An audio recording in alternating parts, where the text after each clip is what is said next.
નમસ્તે મિત્રો, રાધે રાધે, જય શ્રી કૃષ્ણ મિત્રો. મિત્રો, આ વાર્તાને અંત સુધી સાંભળજો, મજા આવશે.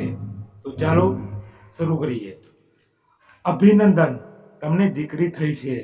લેબર રૂમમાંથી બહાર આવતા મહિલા ડોક્ટરે કહ્યું. મનોજ સહિત ઉભેલા પરિવારના તમામ સભ્યોના ચહેરા ઉદાસ હતા. દીકરો આવવાની ઈચ્છા સાથે મનોજનો આખો પરિવાર હોસ્પિટલમાં આવ્યો હતો.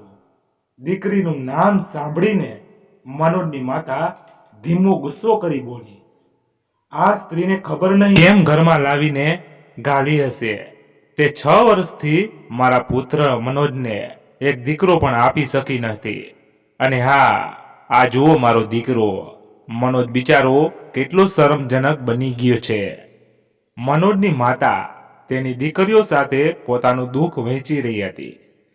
દીકરીઓ પણ જૂઠાણાના આંસુ વહાવા લાગી. ત્યાંથી પસાર થતી વખતે લેડી ડોક્ટરે બધાને રડતા જોયા તો તેમને આશ્ચર્ય થયું. તમે લોકો કેમ રડો છો? દીકરીઓના જન્મ પર તો મીઠાઈ વહેંચવી જોઈએ, તે લક્ષ્મીનું રૂપ છે. ડોક્ટરની વાત પર મનોજની માતાએ હાથ ઊંચો કરીને કહ્યું, ઊભા રહો ડોક્ટર. મેડમ, હા, આ કર્મચલીએ 2 પોતરીઓ આપી આમનું મોઢું દેખાડવા જેવા રાખ્યા નથી.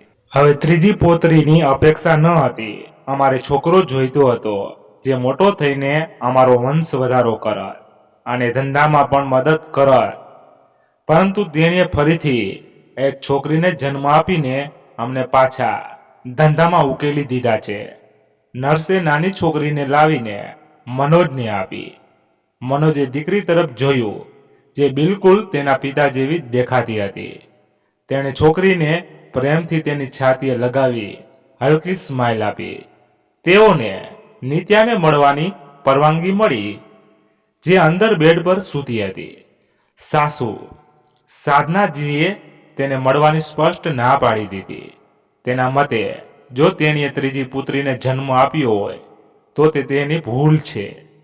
નણંદો પણ મમ્મી સાથે ઘરે પાછી જતી રહી. વધ્યા માત્ર મનોજ, તેની પત્ની નિત્યા અને નવજાત શિશુ. મનોજ નિત્યાને મળવા અંદર ગયો. જતાની સાથે તેણે પૂછ્યું, કેમ છે નિત્યા? નિત્યાએ મનોજ સામું જોયું અને કહ્યું, મનોજ, મને માફ કરી દે, હું આ વખતે પણ તમને પુત્ર ન આપી શકી. મનોજે ડાબે અને જમણે જોઈને તેણે કહ્યું, ઠીક છે, આ વાત બાજુ પર રાખ અને ચાલ ડોક્ટર પાસેથી ડિસ્ચાર્જ લઈએ અને ઘરે જઈએ. માતાની તબિયત સારી નથી, તે ઘરે ગઈ છે. તેના કઠોર સાસુ ઘરે જવાની વાત સાંભળી. નિત્યાએ આશ્ચર્યથી તેની સામે જોયું. થોડી વાર પછી તે બાળકીને લઈને ઘરે પહોંચ્યા. ત્યાં જઈને તેમણે જોયું કે બધા પરિવારના સભ્યો ખરાબ મૂડમાં હતા.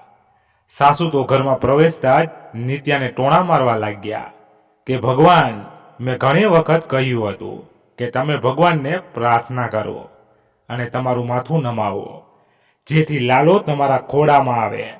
ભગવાન તમને પુત્રનું સુખ આપે જેથી મારા પુત્રને પણ થોડો આરામ મળે. પણ તું જ કમનસીબ છે. જ્યારથી તું આ ઘરમાં આવી છે ને ત્યારથી તે હંમેશા મારા મનોજને પરેશાન કર્યો છે. એક તો પહેલાથી જ મનોજના નાના એવા પગારમાં ઘર માંડ માંડ ચાલતું હતું અને ત્રીજી આ ફરી આફત આવી ગઈ. સાસુએ તેનો ચહેરો દુપટ્ટાથી ઢાંક્યો અને ફરી રડવા લાગી. આ બધું જોઈને નિત્યા પણ ખુદને દોષી સમજવા લાગી. ઈચ્છા ન હોવા છતાં પણ તે પોતાની દીકરીને પોતાના પર બોજ સમજવા લાગી. પછી જરા પણ વિચાર કરતા વગર તેની સાસુએ તેને રસોડામાં કામ કરવા માટે મૂકી. તેણીએ તેના દુખતા શરીર સાથે હાંડી રોટલી કરવાનું શરૂ કર્યું. તેની હાલત ખરાબ હતી પણ તેના સાસુને તેના પર જરાય દયા ન ખાતી. બીજા જ દિવસે મનોજ કામ પર ગયો. તેને જેટલા દિવસ કામ મળતું તેના પર તેને પગાર પણ મળતો. હવે ખર્ચ વધી ગયો હતો. કોઈ પણ રીતે તે તેની માતા અને બહેનોના નિત્યા પ્રત્યેના વર્તન વિશે ક્યારેય વિચારતો નહીં કે તે કંઈ બોલતો નહીં. ધીમે ધીમે દિવસો વીતતા ગયા. નિત્યાની નાની દીકરી પણ હવે મોટી થઈ રહી હતી. પણ એવામાં મનોજ સાથે એક ઘટના બની. એક દિવસ જ્યારે તે કામ પરથી ઘરે આવ્યો ત્યારે તેના ચહેરા પર મુશ્કેલી સ્પષ્ટ દેખાતી હતી. થાકેલા પગલાઓ સાથે ચાલીને તે આંગણામાં પડેલા ખાટલા પર બેઠો. નિત્યા રસોડામાં કામ કરતી હતી. મનોજને જોતા જ તેણે તરત જ બહાર આવીને પૂછ્યું, શું વાત છે? મનોજ આજે ઘરે વહેલા આવી ગયા. એટલામાં નિત્યાના સાસુ સાધનાજી રૂમમાંથી બહાર આવ્યા અને તેમણે કહ્યું, અરે મારો દીકરો મનોજ આવ્યો છે. આજે તું વહેલો આવી ગયો છે. બેટા સાંભળ, તારી મોટી બહેન સુમનના લગ્ન નક્કી થઈ ગયા છે. મારે ઘણી તૈયારીઓ કરવાની છે. દાગીના પણ બનાવવા પડશે. સાધનાજીની વાત સાંભળીને મનોજ એકાએક ઊભો થઈ ભડકી ઉઠ્યો. ના, હું બજારમાં નથી જઈ શકતો. મારી પાસે પૈસા પણ નથી અને મને નોકરીમાંથી પણ કાઢી મૂકવામાં આવ્યો છે. ઘરમાં જે થોડા પૈસા આવતા હતા તે પણ હવે બંધ થઈ ગયા છે. ઘરનો ખર્ચ કઈ રીતે પૂરો કરીશ એ વિચારીને જ હું પાગલ થઈ જાઉં છું. મનોજ ધ્રુસકે ને ધ્રુસકે રડવા લાગ્યો. રસોડા પાસે પાણીનો ગ્લાસ લઈને ઊભી રહેલી નિત્યા પણ સ્તનબંધ રહી ગઈ.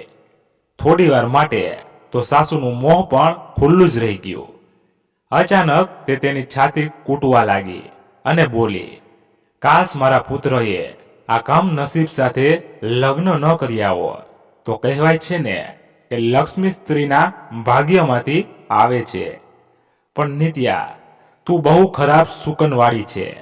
તું મારા પુત્રની પત્ની બનીને આ ઘરમાં આવી ત્યારથી ઘરમાં તોફાન આવ્યું છે. સાસુએ આખી વાતને વળાંક આપીને નિત્યાના માથા પર મૂકી દીધી. નિત્યાએ આ વખતે પણ તેની જગ્યાએ ગુનેગાર ઠેરવવામાં આવી. વધુ વધારી ચડાવીને સાસુએ કહ્યું, મારો પુત્ર ખૂબ ચિંતિત છે. તું તેને મદદ તો નથી કરી શકતી. ઉપરથી 3 દીકરીઓ ચણીને ઉપરથી ટેન્શન વધારી દીધું છે. ભગવાન જાણે કે મારો મનુષ્ય જ આ બધાનો સામનો કેવી રીતે કરશે. ઘરમાં 3 યુવાન બહેનો હતી જેમના લગ્ન થવાના બાકી હતા. એ અલગ વાત હતી કે તે આખો દિવસ ખાટલા તોડીને ભાભીને હેરાન કરતી હતી. ઘરમાં રાખેલા પૈસા ધીમે ધીમે ખતમ થવા લાગ્યા. ઘરની ચીજ વસ્તુઓ મંગાવવામાં નિત્યા ખૂબ જ કસકસ કરતી હતી. પણ છતાંય હવે પૈસા ખૂટવા આવ્યા હતા. તે દિવસે નિત્યા કબાટ ખોલીને તે અંદર રાખેલા પૈસાની શોધ કરી રહી હતી, જેથી 20-50 રૂપિયા પણ મળી જાય તો બાળકો માટે દૂધ મંગાવી લે. એટલામાં તેની સાસુ રૂમમાં આવી અને તેણીએ પૂછ્યું, તો અહીં શું કરે છે? નિત્યા ગભરાઈ ગઈ. તેણીએ નીચે અવાજે કહ્યું, કંઈ નહીં માં, હું તો બસ પૈસા શોધતી હતી. સાસુએ કટાક્ષ કરતા કહ્યું, અહીં કોઈ તારા બાપનો ખજાનો દટાયેલો નથી જે તું શોધી રહી છે. અહીં આવ, મારે તને કંઈક કહેવું છે. હવે કાન ખોલીને સાંભળ. હવે મનોજ માટે બહુ મુશ્કેલ સમય આવી ગયો છે. સાસુ ગુસ્સામાં બોલવા લાગ્યા, મારો એક સંબંધી દુબઈમાં રહે છે. તેણે મને ગઈકાલે ફોન કર્યો હતો. તેનું કહેવું છે કે તે મનોજને દુબઈમાં નોકરી અપાવશે, પરંતુ આ માટે મોટી મૂડીની જરૂર છે. હવે આપણામાંથી કોઈની પાસે આટલી મોટી મૂડી નથી. હા, પણ મારી પાસે એક રસ્તો છે. સાસુએ નિત્યાના ચહેરા તરફ જોઈને કહ્યું, માં, મનોજને દુબઈમાં નોકરી મળશે તે ખૂબ જ ખુશીની વાત છે, પણ એમાં કરવાનું શું છે? નિત્યાએ કુતૂહલ વશ પૂછ્યું. સાસુ થોડી વાર મૌન રહી અને ફરીથી ધીમેથી તેણીએ એ વાતને વળાંક આપતા કહ્યું, તમારા પિતાનું આટલું મોટું ઘર છે. તમારે કોઈ ભાભી પણ નથી, ફક્ત તમારા વૃદ્ધ પિતા જે ત્યાં રહે છે અને એક નોકર જે તેમની સંભાળ રાખે છે. જો તેમના તરફથી થોડી મદદ મળે તો મારો જે પૈસા લઈને દુબઈ જશે. છેવટે તમે 3 દીકરીઓને જન્મ આપ્યો છે. તમારી નણંદુના પણ લગ્ન બાકી છે. તો આ બધું કેવી રીતે થશે? તમારી શું ઈચ્છા છે કે મારી દીકરીઓ કુંવારી જ રહે? તમારા ઘરડા પપ્પાને કહો કે તેઓ ક્યાંક ભાડાના મકાન પર જતા રહે. મનોજ પૈસા મોકલશે ત્યારે આપણે તેમનું ભાડું ચૂકવી દઈશું. સાસુએ આરામથી આખું પ્લાનિંગ સમજાવ્યું. આ સાંભળી નિત્યા સ્તનબંધ થઈ ગઈ. તમે શું કહો છો? મમ્મી, તે મારા પિતાનું ઘર છે અને બાય ધ વે તેની કિંમત ઘણી છે. હું તેને વેચવાનું કહેવાની નથી. સાસુ થોડી ઢીલી થઈને બોલી, હા, કિંમત વધારે છે તો તેને સમજાવીને શું કરવું છે?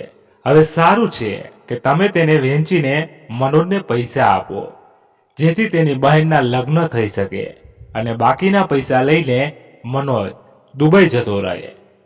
નહીંતર હું મનોજને હમણાં જ કહીશ કે તે તને ઘરમાંથી કાઢી મૂકે અને તને છૂટાછેડા આપી દે. આખરે તેને તારી સાથે અને આ તારી 3 છોકરીઓ સાથે શું લેવા દેવા છે? આજે સાસુએ જે કહ્યું તે સાંભળીને નિત્યાના પગ નીચેથી જમીન સરકી ગઈ. તે આખી રાત ચિંતિત રહી, સાસુની વાત ના માનતા. નિત્યાને બીજા દિવસે તેની સાસુએ તેને બળજબરીથી તેણીને ઘર બહાર ફેંકી દીધી અને ધમકી આપી કે જો તે ઘર વેચીને પૈસા નહીં લાવીશ તો તે તેને ઘરમાં નહીં આવવા દે. રોતી રજડતી નિત્યા તેના વૃદ્ધ પિતાના ઘરે પહોંચી. પિતાએ દીકરીની આંખોમાં આંસુ જોયા તો તેઓ ગભરાઈ ગયા. શું થયું દીકરી? કોઈ તકલીફ છે? તું રડે કેમ છે? પિતાએ ચિંતાથી પૂછ્યું. ભગવાન ખાતર પિતા, આ ઘર વેચીને એના પૈસા મનોજને આપી દો. તેને દુબઈ જવું છે. મને મદદ કરો, નહીં તો મારી સાસુ મને છૂટાછેડા અપાવી દેશે. 3 દીકરીઓને જન્મ આપવાના ગુનાને કારણે હવે એ ઘરમાં મારો કોઈ દરજ્જો રહ્યો નથી. નિત્યાએ આજીજી કરી અને પિતાના પગ પકડી બેસી ગઈ. નિત્યાના પિતા ગભરાઈ ગયા. તેમણે તેની વહેતી આંખોમાંથી આંસુ લૂછતા કહ્યું, બેટા, ચિંતા ન કર મારી દીકરી.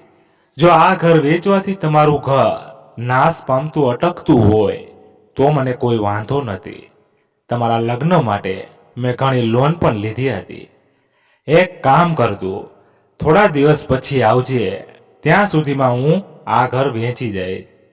તમે અડધા પૈસા લઈ લો અને બાકીના પૈસા હું દેવાદારોને આપી દઈશ. થોડા દિવસો પછી ઘર સારી કિંમતે વેચાઈ ગયું. જ્યારે નિત્યા પૈસા લઈને ઘરે પહોંચી ત્યારે તેના સાસુ પૈસા જોઈને ખૂબ જ ખુશ થઈ ગયા. નિત્યાના વૃદ્ધ પિતા તેમના ગામના સંબંધીના ઘરે રહેવા લાગ્યા. પૈસા જોઈને મનોજે કહ્યું, માં, હવે હું સરળતાથી દુબઈ જઈશ. નિત્યાની સાસુએ કહ્યું, આ દીકરા, ચોક્કસ જાઓ. ભગવાને તને આશીર્વાદ આપ્યા છે. નિત્યાની સાસુ પ્રેમભર્યા સ્વરે બોલી રહી હતી. પછી તેણીએ કહ્યું, પહેલા હું મારી મોટી દીકરીને આ પૈસાથી પરણાવીશ, પછી તું જા. થોડા દિવસોમાં સુમનના લગ્ન થઈ ગયા. બધા જ ખુશ હતા, પણ નિત્યાનું મન સંતુષ્ટ ન હતું. આટલા મોટા ઘરની કિંમત નિત્યાએ મનોજને આપી દીધી હતી, એટલે મનોજ નિત્યાનો આભારી હતો. પણ જેવી તેની સાસુએ જોયું કે મનોજ નિત્યા સાથે પ્રેમથી વાતો કરી રહ્યો છે તો તેણીએ તરત જ નિત્યાને બહાર બોલાવી લીધી. મનોજની દુબઈ જવાની બધી તૈયારીઓ પૂરી થઈ ગઈ હતી. જતી વખતે તેણે નિત્યાને વચન આપ્યું કે હું ટૂંક સમયમાં પૈસા કમાવાનું શરૂ કરીશ અને તેને પાછા મોકલવાનું પણ શરૂ કરીશ, જેથી આપણી 3 પુત્રીઓનું ભવિષ્ય સારું થઈ જાય. પિતાને જતા જોઈ ને નાની દીકરીઓ માતા પાસે આવી અને એકે નિર્દોષતાથી પૂછ્યું, મમ્મી પપ્પા ક્યાં જાય છે? નિત્યા માતા આસુડા પડાવતી મૌન ઊભી રહી તે જાણતી હતી કે મનોજ બહાર જાય છે, પણ ઘરમાં તો તેની સ્થિતિ નોકરાણી જેવી જ હતી. હવે તેના ગયા પછી તેની સાસુ અને તેની ઝઘડું દીકરીઓએ તેની જિંદગી હરામ કરી દેશે. અને એવું જ થયું. ઘરનું બધું કામ નિત્યા જ કરતી. હવે સાસુ અને બે નણંદો બધાય કહેવા લાગ્યા કે નિત્યાએ જ મનોજને જબરજસ્તી દુબઈ મોકલ્યો છે. જ્યારે પણ પડોશમાં કોઈ આવતું ત્યારે નિત્યાના સાસુ તેની સામે રડવા માંગતા. તે કહે છે, આ કમનસીબે 3 દીકરીઓને જન્મ આપ્યો છે. હવે કોણ તેમને ભણાવીને પરણાવશે? લાખોનો દહેજ આપવું શું સહેલું છે? આજકાલ આ કરમજલ્લીએ લીધે મારો દીકરો દુબઈ ગયો. બિચારી નિત્યા શરમ અનુભવતી ઊભી રહેતી.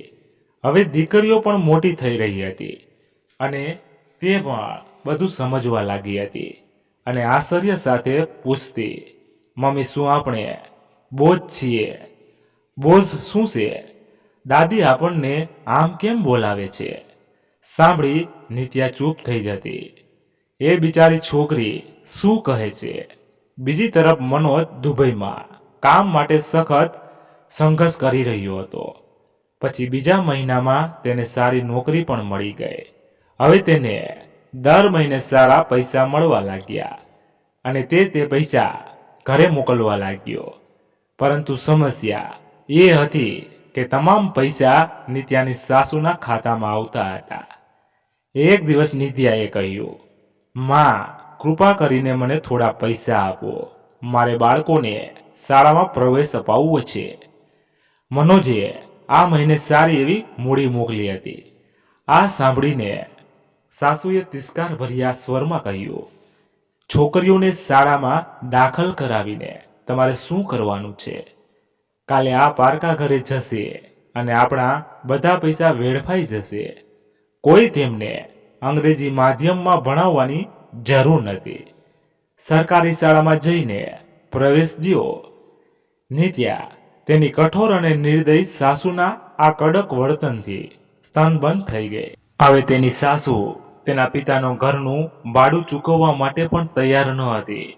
નિત્યાએ હિંમત ભેગી કરી અને કહ્યું, માં પણ છોકરીઓને ભણાવવી જરૂરી છે. અને મનોજે કહ્યું હતું કે તે તેમના માટે પૈસા મોકલી આપશે. આ સાંભળીને નાની નણંદ અંદરથી આવી અને બોલી, મારો ભાઈ જ્યારથી ગયો છે ત્યારથી તેણે તારી સાથે વાત સુધી કરી નથી. તે તને અને તારી છોકરીઓથી જીવ બચાવીને બિચારો નેઠ ગયો છે. તું કેમ સમજતી નથી? મોટી નણંદે પણ વાતને ટેકો આપ્યો. નિત્યા બિચારી ચૂપ રહી. એ વાત પણ સાચી હતી કે મનોજ જ્યારથી ગયો હતો ત્યારથી તેણે નિત્યા સાથે કોઈ સંપર્ક કર્યો ન હતો. મનોજનો સ્વભાવ તો સારો હતો, પણ તે મસ્ત મોલા જેને પત્ની અને બાળકોની કોઈ ચિંતા ન હતી. બીજી બાજુ સાસુ અને નણંદો તો બજાર શોપિંગનું પ્લાનિંગ કરી રહ્યા હતા. તેઓ તો મનોજે મોકલેલા પૈસા ક્યાં ક્યાં ખર્ચવા તે નક્કી કરી રહી હતી. પણ તે નિત્યા અને તેની દીકરીઓ માટે એક પૈસો પણ ખર્ચવા તૈયાર ન હતી. નિત્યા પાસે મોબાઈલ ફોન ન હતો. તે જાણતી હતી કે તેની સાસુ તેને મનોજ સાથે વાત કરવા નહીં દે. તેથી તે પડોશીના ઘરે જાય છે અને મનોજનો નંબર ડાયલ કરે છે. થોડીવાર રિંગ ચાલુ રહી. પછી મનોજે ફોન ઉપાડ્યો. તે બોલી, મનોજ, હું નિત્યા વાત કરું છું. મને આપણી દીકરીઓની શાળા ફી માટે થોડા પૈસા જોઈએ છે. માતા મને પૈસા નથી આપી રહી. તમે મને થોડા પૈસા અલગથી મોકલો જેથી હું તેમને શાળાએ મોકલી શકું. નિત્યાએ પ્રેમથી કહ્યું. બીજી તરફ મનોજ કદાચ ફરજ પરથી પાછો ફર્યો હતો અને થાકી ગયો હતો. તેણે ચીડાઈને કહ્યું, યાર, તારી પાસે પૈસાની માંગ ક્યારેય પૂરી થતી નથી. હું અહીં બળદની જેમ કામ કરીને તમને પૈસા મોકલું છું, પણ તમારા લોભીઓનું પેટ જ નથી ભરાતું. તમારે વધુ પૈસા જોઈએ છે. 2 દિવસ પહેલા જ તે માતા પાસે છોકરીઓ માટે નવા કપડાં ખરીદવા માટે પૈસા માંગ્યા હતા. આ દીકરીઓ તો મારા માટે સમસ્યા બની ગઈ છે. ત્યાં શાંતિ નથી અને અહીં પણ નથી. હવે મને ફોન કરશો નહીં. તારી અને તારી દીકરીઓના ભરણ પોષણ માટે મારી પાસે પૈસા નથી. મનોજે એકાએક ફોન કાપી નાખ્યો. આ સાંભળીને નિત્યા ચોંકી ગઈ. તેણે ક્યારેય તેની સાસુ સાથે વાત પણ ન કરી હતી કે ક્યારેય પૈસા માંગ્યા ન હતા. જ્યારે તે ઘરે પાછી આવી ત્યારે તેણીએ જોયું કે તેની સાસુ આંગણામાં તેના મોબાઈલ પર કોઈની સાથે વાત કરી રહી હતી. તે જે રીતે વાત કરી રહી હતી તે જોઈને એવું લાગી રહ્યું હતું કે કંઈક ખાસ થઈ રહ્યું છે. નિત્યા દરવાજો બંધ કરી અંદર આવી ત્યારે સાસુએ કહ્યું, તારી પત્ની આવી છે. તે ખબર નહીં કોના ઘરે જઈને તને મારા વિશે ફરિયાદ કરે છે. નિત્યાએ પાછળ જોયું. તે સમજી ગઈ કે ફોન કાપી નાખ્યા પછી મનોજે તેની માતાને ફોન કર્યો હતો. નિત્યાને ઘણું દુઃખ થયું, પણ તે કંઈ બોલી નહીં. ચૂપચાપ તે રસોડામાં ગઈ. તેની નણંદે આદેશ આપ્યો હતો કે મોટી બહેન અને જીજુ જમવા આવી રહ્યા છે. પુલાવ, ચીઝ અને જ્યુસ, ક્રીમ અને હલવો તૈયાર કરો. રસોઈ બનાવતી વખતે નિત્યા ચૂપચાપ વિચારી રહી હતી, મારી દીકરીઓ દૂધ માટે તડપી રહી છે, પણ ઘરે તો મોંઘી મોંઘી વાનગીઓ બનાવવામાં આવી રહી છે. ત્રણેય માં દીકરી રોજ ખરીદી કરવા જતી અને સાસુ તેમને મોંઘી દાટ ભેટો આપતી. આ જોઈ નિત્યાનું હૃદય લોહીના આંસુએ રડતું, પણ તેણીએ બધું સહન કર્યું અને પોતાનું કામ ચાલુ રાખ્યું. જ્યારે તેનો પતિ જ તેને સાથ ન આપતો હોય તો તે કોને ફરિયાદ કરે. બીજે દિવસે વિસ્તારમાં લગ્ન હતા. સાસુ અને ત્રણેય નણંદો મોંઘા વસ્ત્રો પહેરીને લગ્નમાં જઈ રહી હતી. નિત્યા પણ તેની દીકરીઓને લગ્નમાં મોકલવા માંગતી હતી, પરંતુ તેની સાસુ તેને ટોણું મારતી કહેતી, તેમની પાસે તૂટેલી ચંપલ છે. શું તે લગ્નમાં આવી ચંપલ પહેરીને જશે? ભિખારીઓને ત્યાં એન્ટ્રી નથી. આટલું કહીને સાસુએ ત્રણેય બાળકીઓને ટોણા મારવા માંડ્યા અને ઠપકો આપતા કહ્યું કે જાઓ, તમારા રૂમમાં બેસો, અમે જઈએ છીએ. સાસુએ જોયું કે નિત્યા બાળકો સાથે રૂમમાં ગઈ છે એટલે તરત જ મનોજને ફોન કર્યો. કેમ છે મારો દીકરો? સાસુએ પ્રેમથી પૂછ્યું. બીજી તરફ મનોજ ગઈકાલે બનેલી ઘટનાથી ચિંતિત હતો. તેણે કહ્યું, માતા, હું મારી પત્ની અને પુત્રીઓને કારણે ખૂબ જ ચિંતિત છું. તે દરરોજ પૈસા માંગતી રહે છે. તમે પણ મને દરેક સમયે કહો છો કે મારી દીકરીઓનો ખર્ચ વધી ગયો છે. મને પણ હવે સમજાતું નથી કે મારે શું કરવું જોઈએ. હું અહીંયા દિવસ રાત કામ કરું છું, પરંતુ છતાં પણ પૈસા બચતા નથી. હું આખી જિંદગી અહીં કામ કરી શકું તેમ નથી. મનોજના અવાજમાં સ્પષ્ટ ચીડ દેખાતી હતી. સાસુએ હસતા હસતા કહ્યું, એ તો છે દીકરા, મેં તને એ તો કહેવા માટે ફોન કર્યો છે. શું તે 3 છોકરીઓને ઉછેર અને લગ્ન કરવાનો કોન્ટ્રાક્ટ લીધો છે? આવતીકાલે તેના દહેજમાં લાખો રૂપિયાનો ખર્ચ થશે અને ભગવાન ના કરે જો કોઈ ઘરેથી ભાગી જાય તો તમારી બદનામી થશે. આ કમનસીબે આજ સુધી તેને પુત્ર નથી આપ્યો. તેના છૂટાછેડા આપી ફરી લગ્ન કરી લે. બેટા, સાસુની વાત સાંભળીને મનન ચોંકી ગયો હતો, પરંતુ તેની માતાની વાત તેની નજર સામે ફરવા લાગી. અહીંયા નિત્યા પાસે ખોરાક રાંધવાથી લઈને કપડાં ધોવા અને ઘર સાફ કરવાનું બધુંય કામ કરાવ્યું. જ્યારે નિત્યા તેની બાળકીઓને 2 રોટલી ખવડાવવા લાગતી તો સાસુ તેની પાસેથી થાળી પણ છીનવી લેતી અને કહેતી હતી, મારો દીકરો હવે તને ઘરમાં રાખવા નથી માંગતો. તે તને છૂટાછેડાના કાગળો મોકલી દેશે. નિત્યા તેની સાસુની આવી વાત સાંભળી સ્તનબંધ થઈ જતી. તેણે ગભરાઈને પૂછ્યું, માં, શું કહો છો તમે? એટલામાં જ તેની સાસુના ફોન પર ફોન આવ્યો. સાસુએ કોલ રિસીવ કર્યો અને સ્પીકર ઓન કરીને નિત્યાને ફોન આપ્યો. ગભરાયેલી નિત્યાએ ફોન ઉપાડ્યો.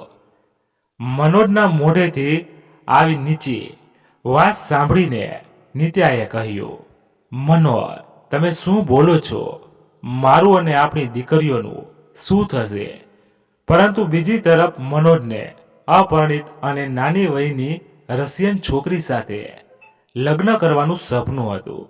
તેણે નિત્યાની એક પણ વાત ન સાંભળી અને કહ્યું, હું વકીલ સાથે વાત કરી ચૂક્યો છું. તે તને આજે છૂટાછેડાના કાગળો આપી દેશે. શાંતિથી સહી કરી લેજે. અચાનક આવી વાત સાંભળી નિત્યા ડરી ગઈ અને જમીન પર જ ઢળી પડી. તેના હાથમાંથી મોબાઈલ પડી ગયો. ભગવાન જાણે કેટલો સમય તે રડતી રહી અને તેની સાસુને તેની સાથે આવું ન કરવા વિનંતી કરતી રહી. પણ એટલામાં વકીલ પણ દરવાજે આવ્યો અને સાસુ અને નણંદોએ બળપૂર્વક નિત્યાને સહી કરાવી. ત્રણેય દીકરીઓ રડતી માતાની હાલત જોઈ રહી હતી. સાસુ અને નણંદોએ નિત્યાને ઘરની બહાર ધકેલી દીધી. તેના પિતાને તો પહેલેથી જ ઘરમાંથી કાઢી મૂકવામાં આવ્યા હતા. હવે નિત્યા પાસે રહેવા માટે કોઈ જગ્યા નહોતી. તેણીએ તેની ત્રણેય પુત્રીઓને ગળે લગાવી અને ચાલવા લાગી. અચાનક તેણીને તેના પિતાના નોકર શ્યામુનું ઘર યાદ આવ્યું. તે ચૂપચાપ ત્યાં પહોંચી ગઈ. જ્યારે સામુએ નિત્યાને તેના દરવાજે રડતી જોઈ ત્યારે તેને દયા આવી. તેણે નિત્યાને તેના ઘરના નાના જર્જરિત સ્ટોર રૂમમાં આશ્રયો આપ્યો. નિત્યા ચૂપચાપ તેની દીકરીઓ સાથે ત્યાં રહેવા લાગી. તેની ત્રણેય પુત્રીઓ પણ તેની માતાને રાત દિવસ રડતી જોઈ તે પણ રડતી. પરંતુ તેઓ તેમની માતાને મદદ કરી ના શકતી, કારણ કે તે ત્રણેય ખૂબ જ નાની હતી. દિવસો વીતતા ગયા અને દુબઈથી અઢળક પૈસા કમાયા પછી મનોજ લગ્ન કરીને ઘરે પાછો ફર્યો. તે પોતાના માટે કુંવારી છોકરી શોધીને લાવ્યો હતો. જ્યારે પૈસા હાથમાં હોય છે ત્યારે બધું જ થઈ જાય છે. મનોજ એક સુંદર યુવાન પત્ની મેળવીને ખૂબ જ ખુશ હતો. તેને ક્યારેય નિત્યા અને તેની ત્રણેય દીકરીઓની યાદ પણ ન આવી. તેની માતાએ પણ વિદેશી પુત્રવધુનું દિલ ખોલીને સ્વાગત કર્યું. દિવસો પસાર થયા અને બધા રાહ જોતા હતા અને વિચારતા હતા કે નવી વહુ ક્યારે પુત્રના સારા સમાચાર જાહેર કરશે. પરંતુ ધીમે ધીમે આખું વર્ષ પસાર થઈ ગયું. મનોજની રાહ હવે ચિંતામાં ફેરવવા લાગી. છેવટે દુઃખી મન સાથે મનોજ એક દિવસ તેની પત્નીને ડોક્ટર પાસે લઈ ગયો. ત્યારે ડોક્ટરે કહ્યું કે દીકરો કે દીકરી આવવી એ તો ભગવાનના હાથમાં છે, કોઈ સ્ત્રીના હાથમાં નથી. મનોજ તેની પત્નીની તપાસ કરાવવા મક્કમ હતો. ડોક્ટરે ચેકઅપ કર્યું અને રિપોર્ટ મનોજને આપ્યો.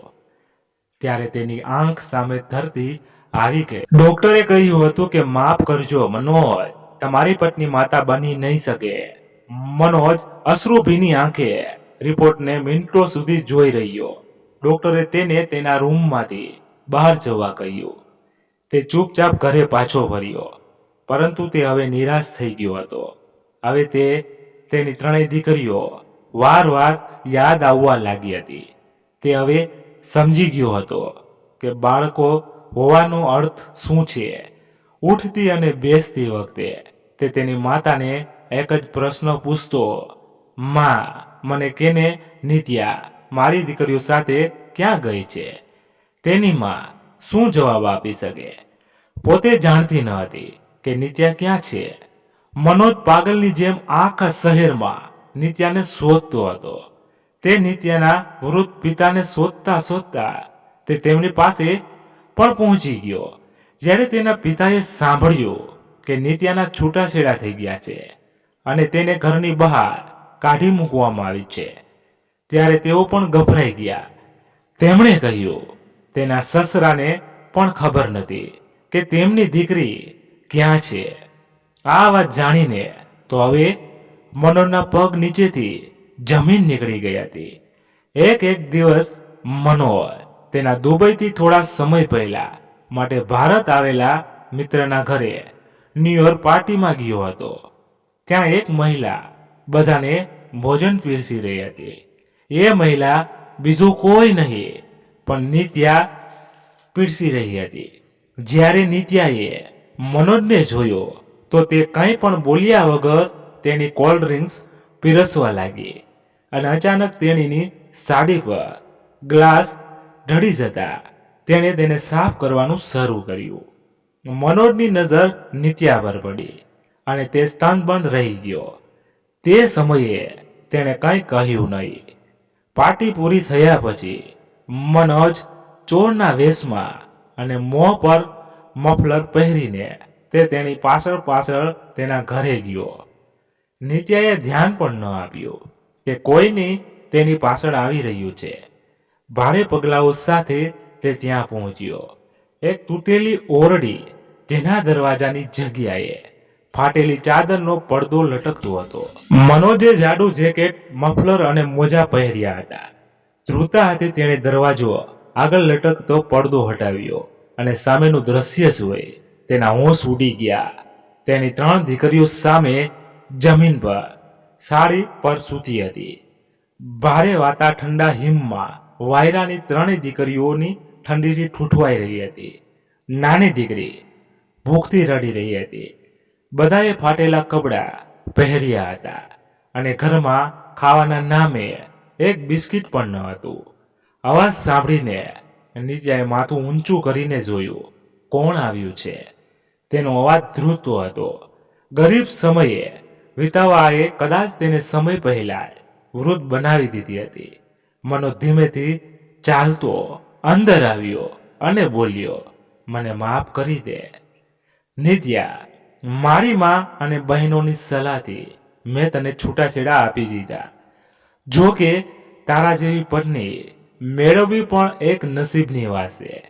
તારા પપ્પાના પૈસાને કારણે હું દુબઈ જઈ શક્યો અને મારા સંજોગો સુધરી શક્યા. આ આપણી દીકરીઓ છે નિત્યા. હું તેમના માટે અલગ ઘર ખરીદીશ. તું આપણી દીકરીઓ સાથે ત્યાં રહેજે. હું તને માસિક ખર્ચ તને ચૂકવતો રહીશ. હે મારી જવાબદારી છે નિત્યા. મનોજ તેના બંને હાથ જોડીને રડી રહ્યો હતો. જ્યારે નિત્યાએ પણ તેને જોયું ત્યારે તે ચોંકી ગઈ. દીકરીઓ 2 દિવસથી ભૂખી હતી. તે પાર્ટીમાંથી બચેલું ભોજન જોઈને મનોજે તેને ખોળામાં લઈને તેમને ખવડાવવા માંડ્યો. મનોજે જલ્દી જ અલગ ઘરની વ્યવસ્થા કરી અને તેના પિતાને પણ એ જ ઘરમાં રાખ્યા. નિત્યા તેની 3 દીકરીઓ સાથે ત્યાં શિફ્ટ થઈ ગઈ. પરંતુ ભાગ્યવશાત અકસ્માતમાં મનોજનો એક હાથ કપાવવો પડ્યો હતો. છતાં તેણે ધંધો ચાલુ રાખ્યો. પરંતુ તેની વિદેશી પત્ની તેને છોડીને જતી રહી હતી. ઘરે બેઠેલી બંને બહેનો પણ હવે ઉંમર લાયક થઈ ગઈ. છતાં કોઈ તેમના માટે સંબંધ લઈને આવ્યું નહીં. પુત્ર પુત્ર કહીને નિત્યાની સાસુ ખાટલા પર પડી રહ્યા, પણ કોઈ તેમને પાણીનો લોટો પણ આપતું ન હતું. આ બધું નિત્યા અને તેની પુત્રી ઉપર થયેલા અત્યાચારનું પરિણામ હતું. નિત્યાની સાસુ દિવસ રાત માફી માંગે અને મનોજને નિત્યાને તેની પાસે લાવવાનું કહેતી, જેથી તે તેની માફી માંગી શકે અને સુખી વૃદ્ધાવસ્થા જીવી શકે. પણ મનોજે તેને કપાયેલા હાથને જોઈને વિચારતો રહ્યો કે તેણે પણ આ જ પાપ કર્યું છે જે તેની માએ કર્યું છે. સમય વીતતો ગયો. મનોજની 3 દીકરીઓ ભણીને ખૂબ જ આગળ વધી 2 લેડી પોલીસ કોન્સ્ટેબલ બની, તો નાની દીકરી સરકારી શાળામાં શિક્ષિકા બની. બાદમાં નિત્યાએ મનોજને માફ કરી દીધો અને તેના પરિવાર સાથે ખુશીથી રહેવા લાગ્યો. મિત્રો, લગ્ન જેવા પવિત્ર બંધનને બગાડશો નહીં. તમે ભલે 2 દિવસ સુખેથી જીવી લો, પણ અંત ક્યારે સારો નહીં આવે. તો મિત્રો, તમારે શું માનવું છે? નિત્યાએ મનોજને માફ કરીને સાચું કર્યું કે ખોટું? વાર્તા વિશે તમારું શું અભિપ્રાય છે? કોમેન્ટ બોક્સમાં જણાવવા ખાસ વિનંતી. જો તમને વાર્તા ગમી હોય તો પ્લીઝ એક લાઈક કરી દેજો અથવા તમારા મિત્રો સાથે શેર કરજો. અને હા, ચેનલને સબસ્ક્રાઇબ કરવાનું ભૂલશો નહીં, એટલે દરરોજ તમને નવી નવી સત્ય વાર્તાઓ, કહાનીઓ સાંભળી શકો. ધન્યવાદ. ફરી મળશું નવી વાર્તા સાથે. ત્યાં સુધી તમારા પરિવાર સાથે ખુશખુશાલ રહો. જય હિન્દ, જય ભારત. અને હા મિત્રો, અમારાથી આ વાર્તામાં કોઈ પણ જાતની ભૂલ થઈ હોય તો ચોક્કસ કોમેન્ટ કરીને જણાવો, એટલે અમને આનંદ થશે, એટલે અમને પણ જાણવા મળે કે અમારી ભૂલ અહીંયા હતી, તો અમે ચોક્કસ સુધારવાનો પ્રયત્ન કરી શકીએ. તમે કહેશો તો જ અમને ખબર પડશે, નકર તો અમને એમ થાય કે અમારી વાર્તા તો એકદમ સુપર હિટ છે. બરાબર? તમે અમારી કંઈક ભૂલ હોય ચોક્કસ કહેજો, એટલે અમને આગળથી ખબર પડે અને અમે ભૂલ ન કરીએ. જેટલું બને એટલું સારી એવી વાર્તાઓ લાવવાની કોશિશ કરતા રહીએ. બસ મિત્રો, ધન્યવાદ.